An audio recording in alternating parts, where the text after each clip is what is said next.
இளைஞர்கள் இளம்பெண்கள் தங்கள் மன அழுத்தத்தில் இருந்து விடுபடவும் வார விடுமுறையை ஆட்டம்பாட்டத்துடன் மகிழ்ச்சியாக கொண்டாடும் நோக்கிலும் சென்னை, கோவை உள்ளிட்ட இடங்களில் ஹாப்பி ஸ்ட்ரீட் நிகழ்ச்சி நடத்தப்பட்டது.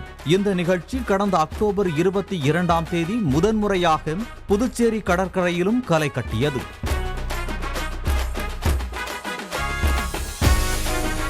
தொடர்ச்சியாக அதே கடற்கரை சாலையில் ஞாயிற்றுக்கிழமை நடைபெற்ற 2வது ஹாப்பி ஸ்ட்ரீட் நிகழ்ச்சியில் கடும் பனிப்பொழிவையும் பொருட்படுத்தாத இளைஞர்கள், இளம்பெண்கள், சுற்றுலா பயணிகள் என 10,000த்திற்கும் மேற்பட்டோர் உற்சாக வெள்ளத்தில் குவிந்தனர்.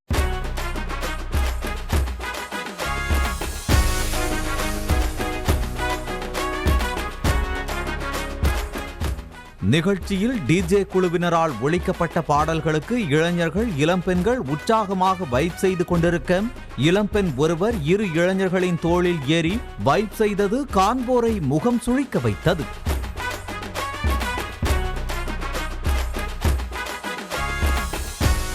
நெருக்கடி காரணமாக டான்ஸ் ஆட முடியாத பலர் தங்களது கைகளை மட்டுமே அசைத்து உற்சாகத்தை வெளிப்படுத்தினர்.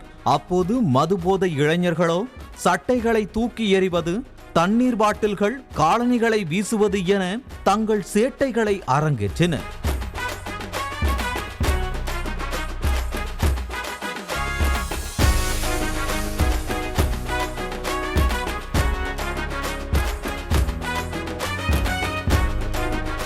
சிலர் எல்லை மீறி சுற்றுச்சுவரில் ஏறுவது, ஸ்பீக்கர் மீது ஏறி நிற்பது, மின்கம்பத்தின் மீது ஏறுவது என ஆபத்தை உணராமல் எல்லை மீறி நடந்து கொண்ட நிலையில் அவர்களை நிகழ்ச்சி தொகுப்பாளர்கள் எச்சரித்து கீழே இறங்கச் செய்த சம்பவம் நடந்தது.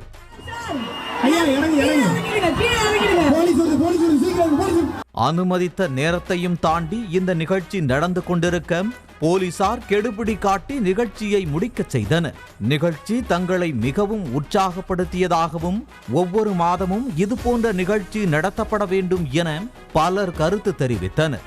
உற்சாகம் அடங்காத சிலர் இதுபோன்ற நிகழ்ச்சியை இன்னும் கொஞ்ச நேரம் நடத்தலாமே என்ற ஆதங்கத்துடனும் சென்றனர். அந்த அளவுக்குலாம் க்ரௌட் வரல 6 o'clock. பட் இந்த வாட்டி நிறைய crowd 6 o'clock full and full fill ஆயிடுச்சு. இன்னைக்கு ரொம்ப பயங்கர ஜாலியாக இருந்துச்சு. லாஸ்ட் டைம் விட மார்னிங் 6 o'clockலேருந்து இப்போ 9 o'clock அது வேற எக்ஸ்டெண்ட் பண்ணியிருக்காங்க. மக்கள் எல்லாருக்கும் அவ்வளோ பிடிச்சிருக்கு. அடிஷனலாக வந்து நல்லா என்ஜாய்மெண்ட்டாக இருந்தது. பட் ஏர்லியாக முடிஞ்சது ரொம்ப ஃபீலிங்காக இருக்குது. இன்னும் கொஞ்சம் எக்ஸ்டெண்ட் பண்ணியிருக்கலாம். செய்திகளை உடனுக்குடனும் துல்லியமாகவும் தெரிந்து கொள்ள சப்ஸ்கிரைப் பண்ணுங்க.